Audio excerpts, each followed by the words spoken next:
вся концепция проекта строится на том, что мы рассказываем о маленьких людях, которые совершают большие подвиги. Книжные библиотеки в Хароге на нас вышли из Лондона, попросили их контакты, и им вот на данный момент хотят там отправить 1000 книг, да. 1000 книг. Да. В 2021 году я считаю, что журналист – это активист, у которого должна быть своя позиция. И совсем не обязательно давать слово лжецам и подлецам. Журналистика, такая, какая она предлагается в Таджикистане, поднадоела уже курсу 3. Привет! Всех с Новым годом! И Академия Трех Медведей продолжает цикл подкастов «Новые медиа». Подкаст создан при поддержке представительства Института по освещению войны и мира в Центральной Азии в рамках проекта «Развитие новых медиа и цифровой журналистики». Сегодня у нас в гостях основатель проекта «О героях, которых не замечают» Фарангиз Шозедова. Да, здравствуйте. Здравствуйте. И Азам Адзияев. Привет. Проект «+1» появился в сети в октябре, да? Да. Буквально вот 3 месяца. И вы сняли уже 13 эпизодов. 13 На данный видео. момент больше, да. Нет, но те, которые вышли уже в сети. И причем один был прям суперским таким отзывом. Он был прям такое открывашка, зажигашка ваша.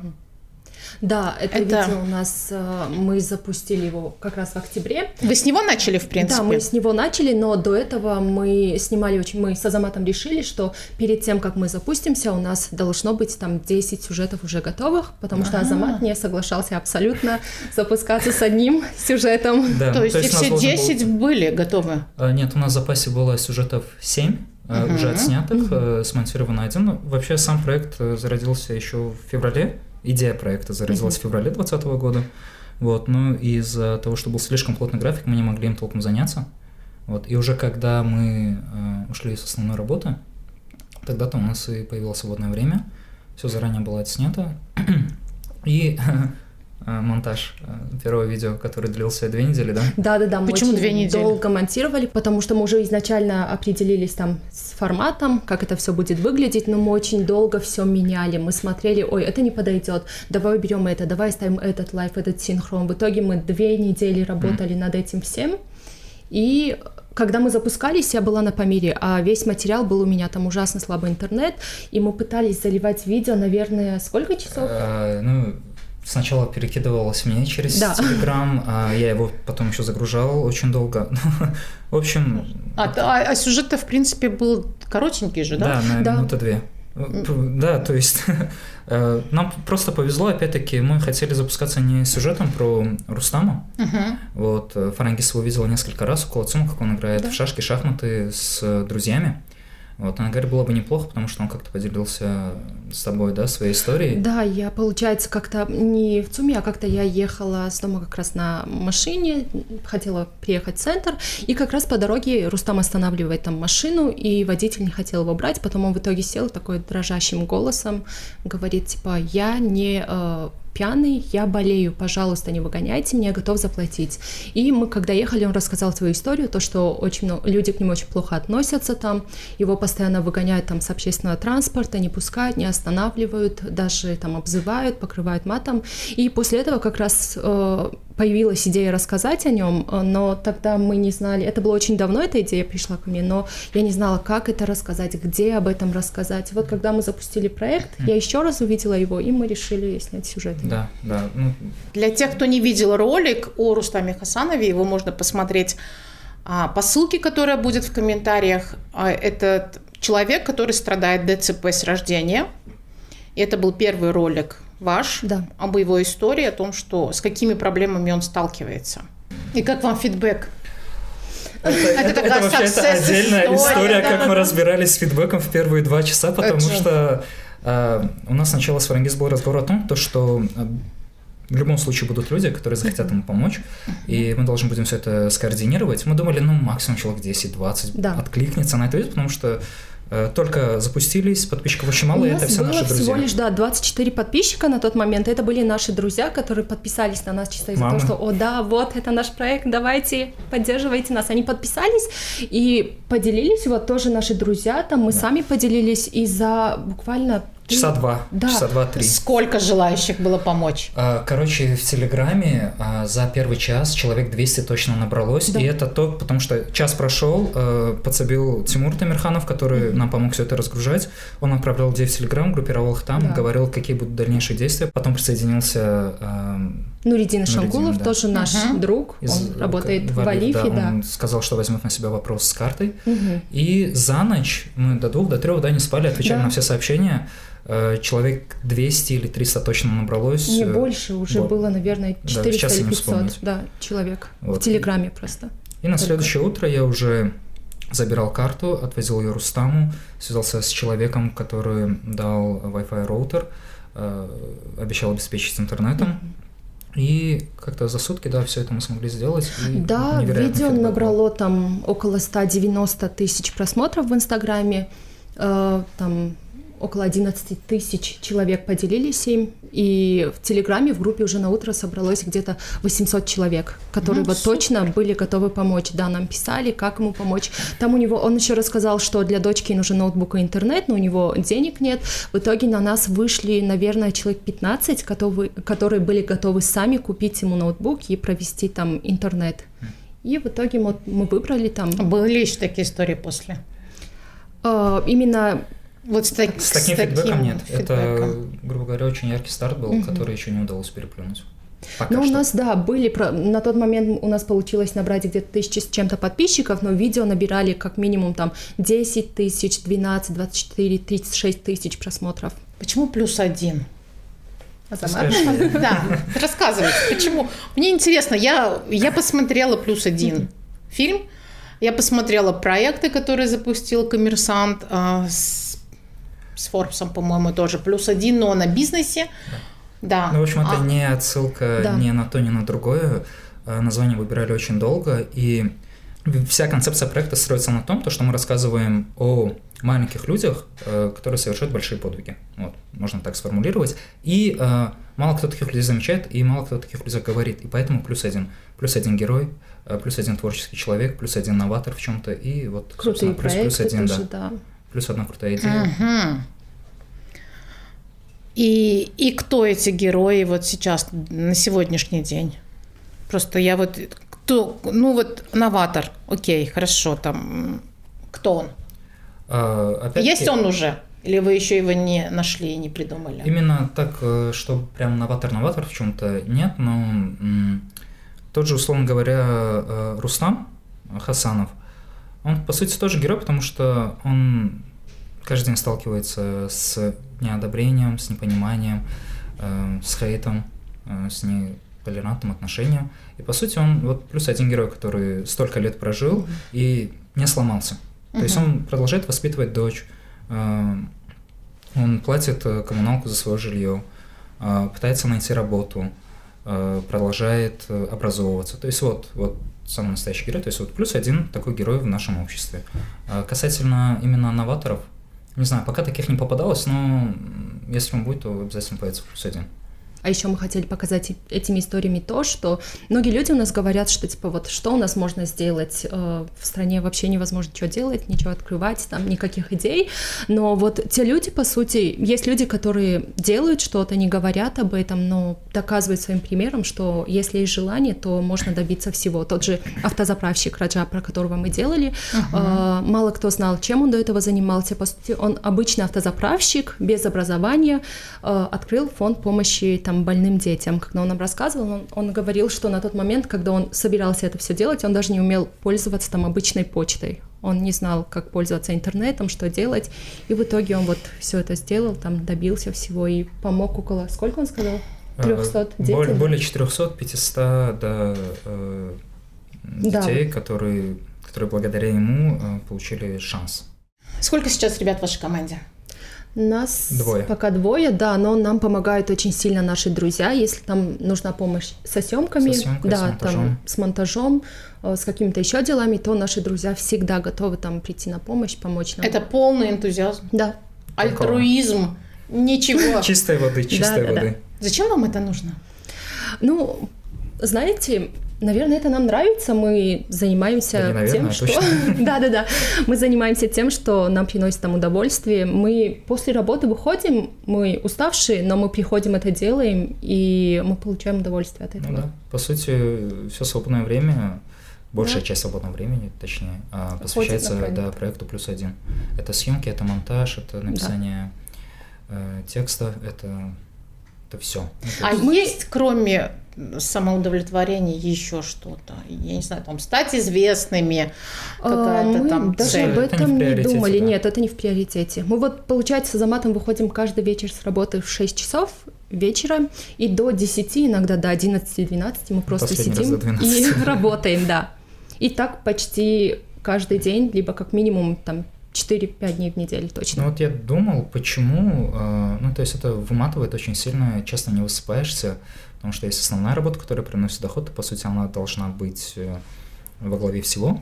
Но для себя отвечает так, то что, может быть, наивно, но предполагаю, что некоторые наши сюжеты, они могут поменять что-то в лучшую сторону. Та же история с Рустамом, не у всех, но, я думаю, многих людей нас заставила задуматься о людях с ДЦП и как к ним стоит относиться. И после того, как мы, допустим, опубликовали это видео, нам начали отправлять фотографии, нам начали отправлять видео, то, что как к нему, отношение к нему изменилось. Он нам позвонил, поблагодарил очень сильно. Мы изначально, когда запускали, мы даже не очень сильно надеялись на то, что ему помогут финансово. Мы просто хотели рассказать его историю, чтобы изменить отношение именно к нему и к людям с ДЦП в целом.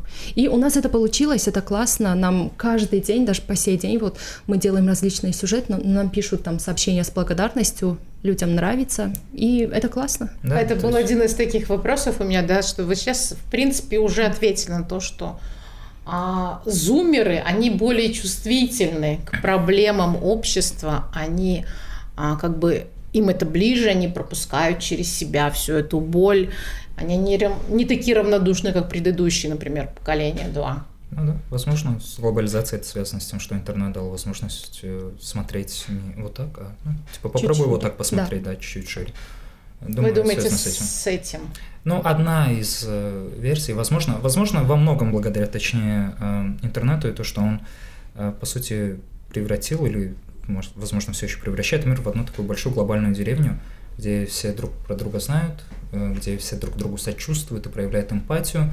Но опять-таки не тотально так, я не в розовых очках, есть и обратная сторона медали, но можно преувеличивать вот эту вот светлую сторону и расширять круг эмпатии. Новых участников будете привлекать? Да. Разумеется. Мы уже планируем, мы нашли пару ребят. Нам после того, как мы запустили, очень многие друзья, там, знакомые, просто журналисты тоже начали писать, что мы тоже хотим попробовать, начать снимать. И мы в целом очень рады этому. Мы всегда готовы там принять любого человека в команду, даже тех, кто в целом там никогда не снимал, не монтировал, мы готовы сами обучить. Да, и вот сейчас... Вы ездили обучать ребят на Памире. Это в рамках своего проекта или это было просто... Нет, это Кабар Азия проводили тренинг, они пригласили, и вот мы поехали, провели там для ребят 4-дневный тренинг. За 4 дня они научились снимать, монтировать, они уже создали там свои кэпшн-видео. Мы даже одно из видео там опубликовали у себя на страничке. Да, и вот мы там как раз нашли ребят, которые в дальнейшем будут для нас снимать тоже. Для проекта. А какое видео? Про известного памирского, да. Это мужчина, который знает кучу анекдотов. Он их сам сочиняет. Сочиняет. Да, и его на Памире знают все, мало того, не только на Памире, но и памирцы всего мира очень хорошо его знают. Там любой человек, там неважно, там 60, там 50, 45, 15, уже знают о нем, могут там его анекдот рассказать спокойно. И вот когда ребята нам рассказали, что есть такой человек, нам очень понравилась идея, и мы вот тогда решили снять о нем тоже сюжет. Мы вообще в целом не думали, что будет такой охват в целом. Сколько человек посмотрели? Да. Ну, очень много посмотрели, сейчас не вспомню, но... Более 30 тысяч просмотров было на Фейсбуке, в Инстаграме там... 1500 лайков или... плюс-минус. Плюс-минус, да, 1500 лайков. И поделились тоже более 300 человек. Да, мы, кстати, у нас с Фарангис оживленные споры были по поводу концовки именно этого сюжета. Да. Почему? Она подошла к этому вопросу больше как журналист, я больше как какой-то драматург. Вот, мне хотелось закончить... Ну, то есть мы начали пытались, точнее, начать с веселой ноты, то что вот Маткарим знает очень много анекдотов, и на Памире все ухахатываются, но потом-то он говорит о том, что уже ни о чем не мечтает, работает рубакашем. Вот я хотел закончить именно на этой ноте о том, что он уже ни о чем не мечтает, и все. А я такая, нет, Азамат, мы не будем так заканчивать. А на чем закончили-то, кстати? В итоге мы закончили на том, что когда-то у Маткарима там спросили, если бы у тебя там было $1 миллион, что бы ты с этой суммой сделал? Он ответил, что я бы распечатала свою книгу. Да, книгу своих анекдотов. Да. И да, были очень жаркие споры. Но в итоге помогли коллеги-журналисты, которые были в кофейне, где мы обычно монтируем. Вот, и, в общем, перевес был в ее сторону, поэтому смиренно.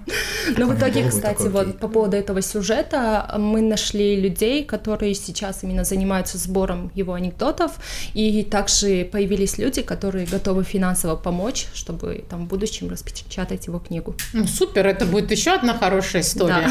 Что вас, по сути, вообще вдохновляет? Люди. Вот эти фидбэки или люди? Что больше? Того и другого поровну. Да. Того и другого можно без хлеба. Для меня, не знаю, самое главное именно тот фидбэк, который мы получаем. Та же помощь, которая сейчас, люди активизировались, хотят выпустить книгу Маткарима с анекдотами. Это прям я такой, ух ты, не зря, это все было не зря. Тот же Рустам, тот же... После те же сюжета, ребята на Памире, по поводу книг мы запустили его книжные библиотеки в Хароге. На нас вышли из Лондона, попросили их контакты, и им вот на данный момент хотят там отправить 1000 книг, 1000 книг. Да.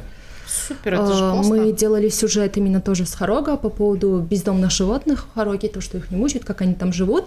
И ребята хотели им построить домики, в итоге они собрали сумму нужную там определенную и построили уже 3 домика. И дальше тоже то есть, планируют. это действительно может вдохновлять. Да.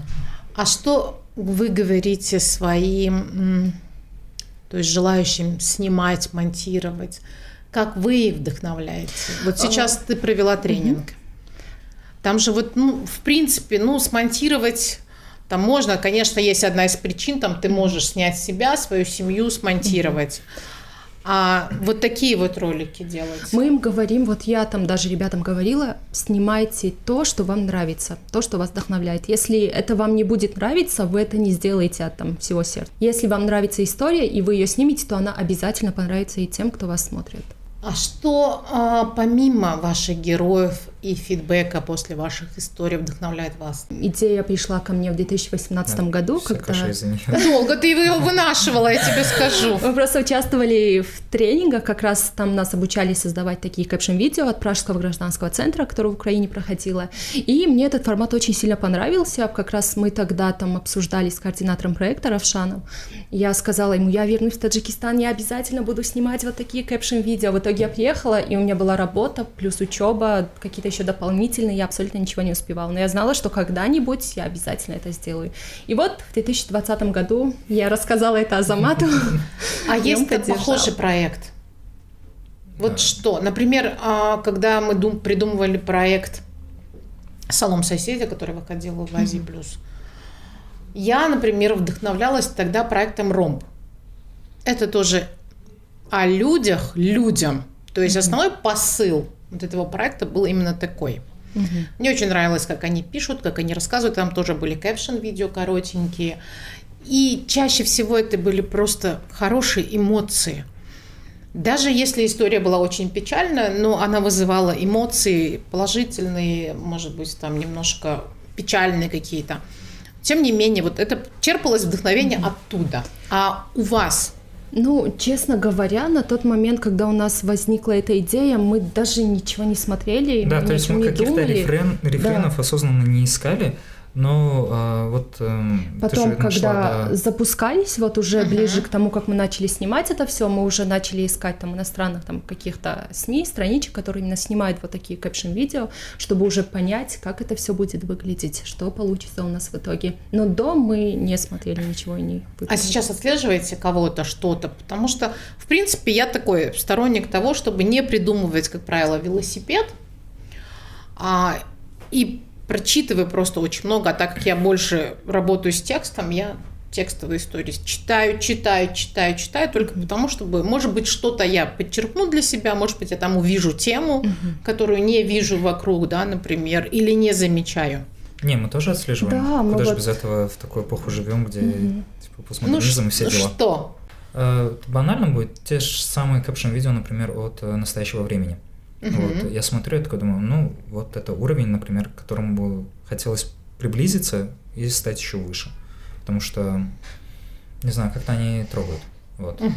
Вот такая журналистика, скорее всего. Но опять-таки, то, что делают в настоящее время с +1, мало вяжется. У нас какой-то другой вайб, да. То есть, Ну да, они больше как бы проблема, а у вас все-таки больше это люди. Да, То да. есть, да, герои. Странички, вот мы с Азаматом как раз смотрели, Код Медиа, Ток Медиа, подвиги, которые нам очень Да, сильно да. тоже Ток нравятся. люблю, и кот тоже люблю. Да, вот подвиги тоже классная страничка. Мы смотрим, тоже наблюдаем, что у них. Но в основном пытаемся как-то сами своим Искать. языком, да. А таджикские медиа отслеживаете, потому что вы же хотите героев показывать, тех, которых не замечают. Да. Да, потому что, в принципе, у нас как обычно, да, мы там, ну, он настолько мал вообще у нас рынок, что мы там ходим друг за другом, да, там, типа, этот увидел героя, там, другие остальные тоже перетащили и так далее. Мы знаете, как мы...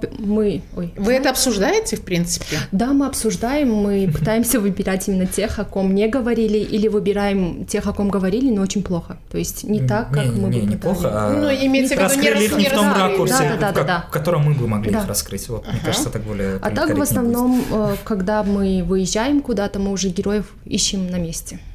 То есть даже в тот же Хорог, я когда туда ехала, я не знала, о чем я буду снимать. Приехала, поговорила с местными жителями, они посоветовали, я пошла, увидела, обговорили все и отсняли. Мы, получается, как там было? Мы вышли вот в город, и я не знала, о чем мы будем снимать. Точнее, я знала, что мы о Маткариме сюжет снимем, и дальше мы вот так проходили по городу, там нашли героя, он говорит, вот этот человек этим занимается. Вы можете о нем рассказать. Мы подходили к нему, говорим, мы хотим о вас сюжет снять. Он такой, кто-то да, кто-то нет, но в итоге мы так вот за полдня отсняли 4 сюжета. О, Правда. то есть с героем вы не работаете долго? Сколько часов уходит? По-разному. Это, Ну, то есть, в зависит от среднем. ситуации. Ну, часа 2-3 точно. То есть именно когда сам процесс съемки уже начинается, часа 2-3 точно на это уходит. До съемок сколько вы еще? До съемок, опять-таки, по-разному. Кто-то охотнее идет на контакт. Да. То есть, да, окей, без проблем, все, приходите, расскажу это. Да, заранее нет, не надо. На месте уже, типа, поговорим. Но обо всем. пока у нас не было, да, с этим проблем. То есть на людей, которых мы выходили, они с удовольствием там соглашались нам дать интервью и рассказать Не свою было историю. кого-то, кого надо было долго раскручивать на что-то. Да, даже когда вот у нас там не было пока проекта, просто идея, мы звонили людям, мы хотим у вас сюжет снять. Они такие, что за проект? Мы им рассказывали, и все, они соглашались, не зная, что будет в итоге и как это все будет выглядеть. Согласовываете потом? Нет. Нет. Супер. Доверяют. Ну, классно же. А кто ваш основной зритель? Если верить статистике, Давайте которую статистики. показывает Facebook и Instagram, в Инстаграме это люди помоложе, от 18 до 34-35. В Фейсбуке это люди от 25 до 43-45. Вот. И это в основном мужчины, что меня... Смущает или не нет? смущает. Мне почему-то казалось, что именно наши ролики должны больше трогать женскую аудиторию. Почему-то я думал так, видимо, очень сильно ошибался. Потому что где-то 70-60% это наши основные зрители, это мужчины. Ну, потому что у мужчин больше доступа, наверное, к интернету, нежели у женщин. Кстати, Можно. А может быть, вы просто не в тех группах шерите? Ну, надо в женские какие-нибудь. У нас есть шеринг, женский базар. Добавляем туда. Женского На теле. базара, да. Всех сейчас напихаем туда. Ну, еще она большая группа довольно-таки. Да. Ну, там Ну, там хорошо надо смотрят, больше обсуждают. А что сейчас в трендах у молодых? Таджикистанцев? Ну, молодых людей не важно, в принципе. Ну, давайте будем говорить о таджикистанцах. Что вдохновляет, например, молодых людей? Например, там, я не знаю, сейчас многие озабочены тем, чтобы делать собственные блоги. Меня это немного смущает, на самом-таки деле. И мне кажется, что на блогах там... Они озабочены делать собственные блоги для того, чтобы зарабатывать. По крайней мере, это я слышу, например, уже от своих племянников, которым там 12-13, да, они там типа, я буду вести свой блог, и потом оттуда я буду получать деньги. Это же неплохо. Ну, это же круто. Да, это Кого-то нормально. вы сговорились ответить. А мне так кажется, что думаю, если все пойдут в блогеры, а кто ж работать будет? Но это же не у всех получается. У кого-то там пойдет, получится, а у кого-то нет. А попробовать, думаю, стоит. Это как пойти в универ, отучиться 3 курса и понять, что это не твое. Ну, типа... Так, это у тебя так было? Нет, у меня так не было, но суть это один путь все равно. Ты пробуешь, если тебе нравится, аудитория заходит, ты выходишь в какие-то топы и имеешь с этого деньги, то это же прекрасно, чем сидеть в душном офисе, например, или пахать на заводе за, может быть, даже те же деньги, но с большим затратом сил. Потому что и там нелегко, то есть, условно говоря, работать на заводе и делать качественный контент на тот же YouTube с его жесткими алгоритмами, это одинаково трудный путь. Когда-то это все закончится в любом случае, да? То есть и мы сейчас начнем выбирать, и у тебя все меньше и меньше шансов попасть в тренд и стать популярным и так далее. Может быть, пробовать лучше что-то другое и пытаться... Ну, если это нравится, то аудитория в любом случае найдется. Потому что у меня вот есть друг, когда он запускался, были аналогичные блоги. Я тогда ему задала вопрос: слушай, а ты не боишься, что ты не сможешь набрать аудиторию? Он сказал, у каждого человека, каждый человек может набрать свою аудиторию, людей очень много, поэтому бояться никогда не надо. И сейчас у него очень большая аудитория, огромные подписчики, реклама, и он на этом хорошо зарабатывает. Сейчас та эпоха, то есть когда контента очень много, и зрителям избалованы, главное не попасть в тренд, главное попасть в нишу и стать лидером там. Какие ниши свободны в Таджикистане? Очень много. Например? Например, тоже подкастинг. То есть есть 3 медведя, есть еще парочку, не буду их рекламировать. То есть, по сути, это есть выбор, но нет еще, как мне опять-таки кажется, какой-то такой конкуренции и прям очень богатого разнообразия именно в подкасте на таджикском медиапространстве.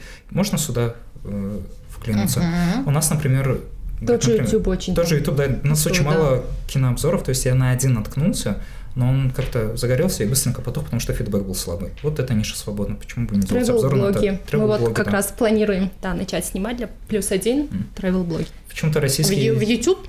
Да, мы хотим уже... И там длинные свой видео, канал. да, будут? Ну да. Ага. Почему-то те же travel-блоги российских путешественников в Таджикистане набирают больше просмотров, чем таджикские travel-блоги о Таджикистане. То есть но мы планируем на таджикском языке это все делать.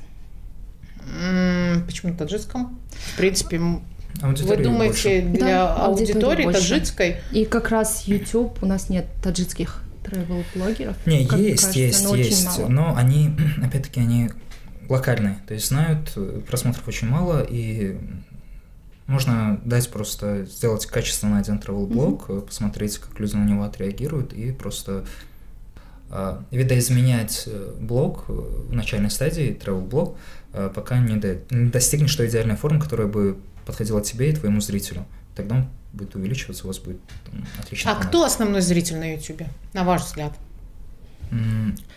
Опять-таки, мы сейчас про Таджикистан или... Про Таджикистан, конечно. Вы же для Таджикистана собираетесь делать travel-блоги. Я думаю, немало. Опять-таки, в силу того, что у нас не самый скоростной интернет, мне кажется, большая часть это все-таки мигранты из России, которые могут себе позволить смотреть YouTube сколько они хотят, потому что интернет хороший, не такой он дорогой. А у нас тот же самый YouTube обходится дорого. Я обожаю его, и мне очень много денег ходит, чтобы я на протяжении месяца мог спокойно его смотреть и не париться за количество мегабайт и за качество видео. Мне кажется, в ближайшее время эта ситуация там улучшится. Нет, уже что... есть, да. На тот же канал Imshab, например, неплохую аудиторию собрал, неплохие просмотры. Качество контента, конечно, вопрос отдельный, но, опять-таки, аудитория есть, и люди охотно смотрят, лайкают и шерят.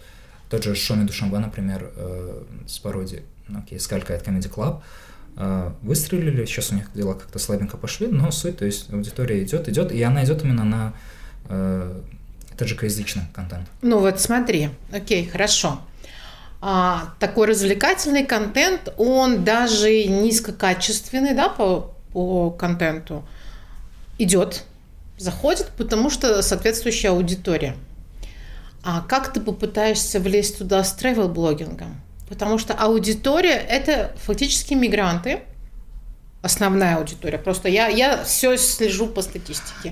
Мигранты 18-35, таджикоязычные, смотрят, вот просто сравнивая, да, хороший качественный контент на том же таджикском языке, он въезжает не так хорошо, как похуже качеством, где попроще шутки. Очень много мигрантов, там те же самые мигранты, они скучают там по Таджикистану, и когда мы делаем какие-то материалы даже в том же мире на русском языке, они очень хорошо заходят. Вы рассчитываете на красивую картинку для того, чтобы просто у людей была какая-то ностальгия? Нет, не только и хорошая так далее. Картинка. Хорошая картинка – это, разумеется, одно из главных, что должно быть в travel-блоге, но опять-таки это наполнение. То есть, если мы едем в тот же Вагдат, например, да, то мы должны найти что-то, чего еще не говорили о Вагдате. Либо же в старом найти что-то новое, какую-то деталь, чтобы она зацепила, такие, вот еще что, оказывается, в Вагдате есть, чтобы зритель, это заслуживает, по крайней мере, много всего, интересного, которых там очень многие люди не знают. Если люди не знают, они будут это смотреть. Так. Это не по привычным маршрутам. Мы пойдем не по привычным маршрутам, а в те места, о которых мало кто знает. Либо же открыть привычные маршруты с какого-то необычного ракурса. А основная работа? Мы же как-то совмещаем сейчас, да. Постарайтесь, да? Да, она для нас тоже очень важна, мы очень любим там. Я, по крайней мере, очень сильно люблю свою работу, да, мы делаем. Ты по-прежнему в мире? Да. А ты уже не в мире? Я уже не в мире, да, мне пришлось уйти оттуда, потому что я поступил в Питер, и мне надо было обучаться, и невозможно было совмещать тот график, который есть в мире, и учебу. То есть я либо хорошо учусь, но делаю плохо работу в мире, либо делаю хорошо работу в мире и плохо учусь, поэтому пришлось уйти, чтобы не подводить никого. Так, а в Питер ты поступил онлайн? Обучение сейчас? Да, сейчас онлайн из-за пандемии, все ждем, надеемся, что откроют, и я смогу туда улететь. Магистратуру? Магистратура, да. Там 2 года, 1 год? 2. Классно. И на кого ты там будешь? Сценарист. Ага. Игровых фильмов. Вот. И будущее ты свое видишь именно в этом? В киноиндустрии, да. В киноиндустрии. Журналистика такая, какая она предлагается в Таджикистане, поднадоела уже к курсу 3. То есть был опыт и в печатных, и в электронных СМИ. И потихоньку это накладывалось, я такой про себя подумал, что что-то не то, то есть ожидание, реальность. Я такой, вау, буду делать вот так, бегать с микрофоном, вот этот глянцевый образ журналиста, который с диктофончиком бегает и делает что-то, и ему все дозволено, потому что свобода слова.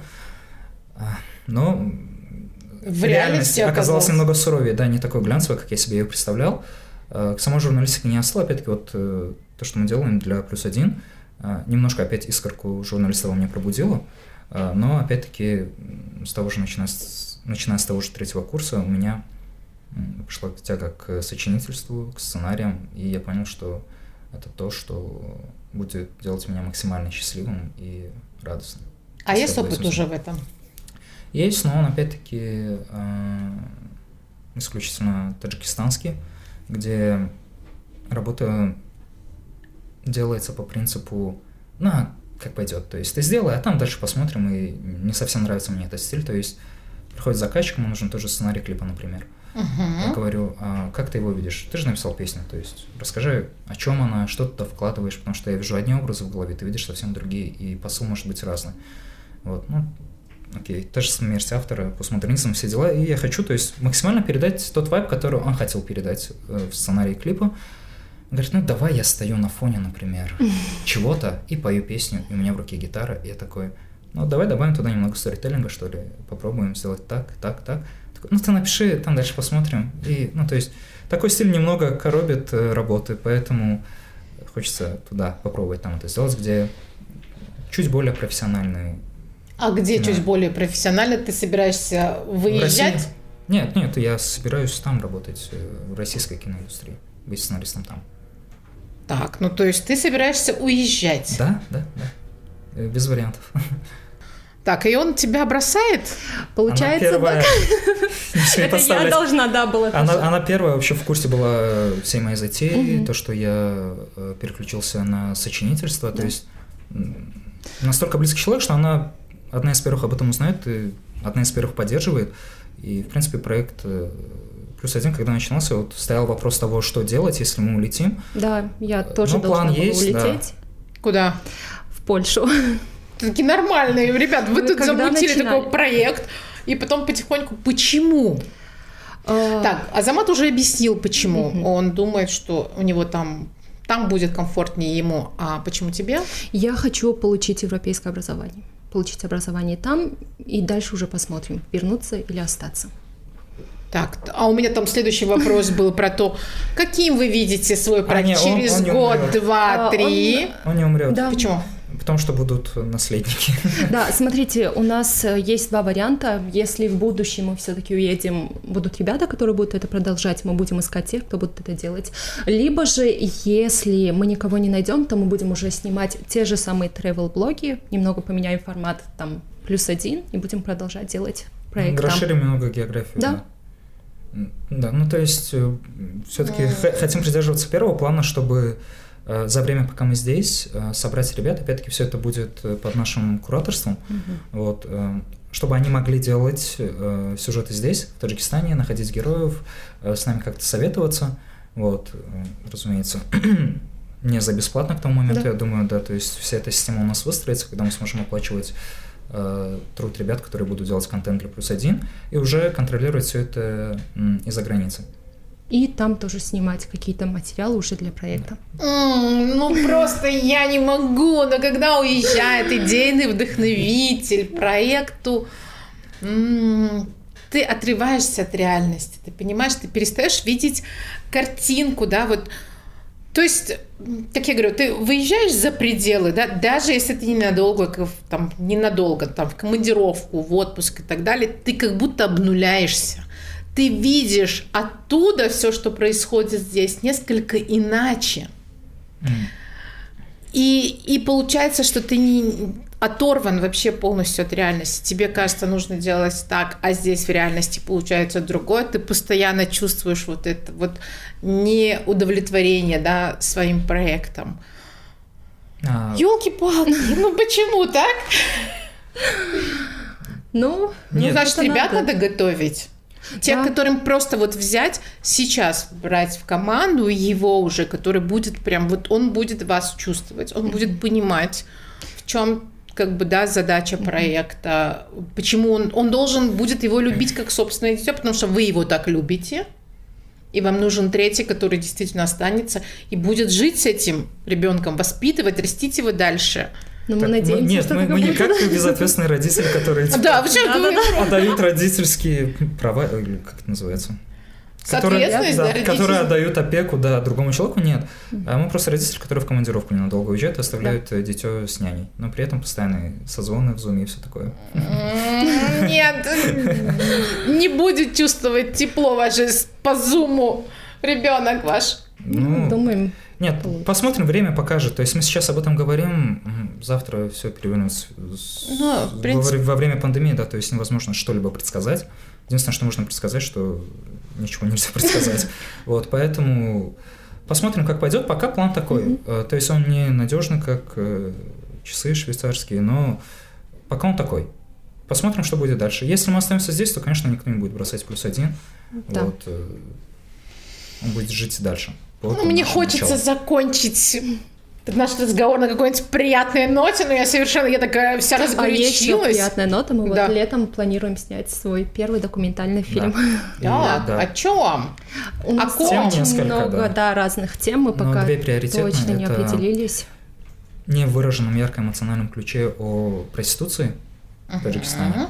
Вот, и тема Фарангиз про беженцев Да, из беженцев Афганистана. из Афганистана, как они живут. Я просто с очень многими ребятами знакома. Есть очень много образованных, но они не имеют возможность работать здесь по профессии. Также есть определенные там лимиты, и хочется показать, как они живут и что они тут делают. Почему документалистика? Сейчас такой бум. То есть все журналисты, там начинающие, уже опытные, все кинулись снимать документальное кино. Вот нету никакой проблемы просто в журналистике, которая как раз-таки вызвала этот бум. На твой взгляд, Самат? Не знаю, для меня документалистика, она всегда стояла каким-то отдельным столбом. Мне кажется, там больше все-таки есть художественности и какого-то имха. Все равно режиссер, сценарист, который занимается документальным фильмом, так или иначе они как бы не старались себя отделить от объекта, который изучают в своем документальном фильме, так или иначе они высказывают свое имхо там, в том же сюжете, репортаже. Это можно сделать, но это проходит так, потому что они скоротечны. Инфополе, новости, они постоянно меняются, каждый день что-то новое происходит, а документальный фильм может задержаться, то есть он может стать особняком, чтобы люди к нему возвращались, типа, вот поднимали они эту тему когда-то однажды, на него можно ссылаться, не один день, не два, как это бывает с новостями, а спустя месяц, полгода, год, возможно, даже через лет 100, например, да, если это хороший документальный фильм, возможно, поэтому, то есть... Но при этом, то есть сценарист может выразить свое собственное «я». Оно так или иначе все равно выразится в подборе ракурсов, в подборе из того, как ты поставишь свет, какие вопросы задаешь, как их задаешь, с какой интонацией, как выстраиваешь нарратив. Все это так или иначе отражает, хоть ты, возможно, этого и не осознаешь. Опять-таки, на парах мы проходим, вот у нас был курс по сценариям к документальным фильмам, так или иначе все равно ты там будешь отражать. Хочешь ты этого или не хочешь, подсознательно ты все равно будешь вытаскивать вот это свое мнение, которое оно и не нужно в документалистике, по факту выводы должен делать зритель. Ты все равно туда впихиваешь, это уже влияет на восприятие зрителя, но все равно это что-то такое монументальное будет. Сегодня я прочитала высказывание одного российского журналиста, который переехал в Лондон. И оно просто меня прям вот очень сильно задело. Он говорит о том, что в 2005 году я не считал, что журналист – это вот активист. То есть он должен, например, выслушать обе стороны конфликта, не иметь собственного мнения. Сейчас, в 2021 году, я считаю, что журналист – это активист, у которого должна быть своя позиция. И совсем не обязательно давать слово лжецам и подлецам. Ну, это очень похоже на гонзу журналистику, да, которую я очень обожаю, стиль, который хотел бы поработать, но, опять-таки, в этом ничего плохого нет, просто тренд времени и все. То есть, и вот этот вот, как мы всегда говорили, что должно быть объективно все и так далее, что не должно быть нейтрально, журналист должен быть нейтральный, это все сместилось? Так нет, стремление к объективности, оно никуда не пропало, опять-таки, есть только стремление к объективности, самой объективности быть не может, ну, как по мне. То есть невозможно ее добиться. Так или иначе, сколько бы голосов ты не дал услышать, так или иначе у тебя есть только стремление быть объективным, но сам объективным быть ты не можешь. Так, я рада, что в журналистику вообще приходят такие люди, молодые, с таким видением, и очень жаль, что они собираются переходить в сценаристы. Спасибо большое, ребята, что пришли. Вам спасибо, что позвали. Да, подкаст создан при поддержке представительства Института по освещению войны и мира в Центральной Азии в рамках проекта «Развитие новых медиа и цифровой журналистики». Мнение авторов и гостей может не отражать официальную позицию IWPR. Пока. Пока. До свидания.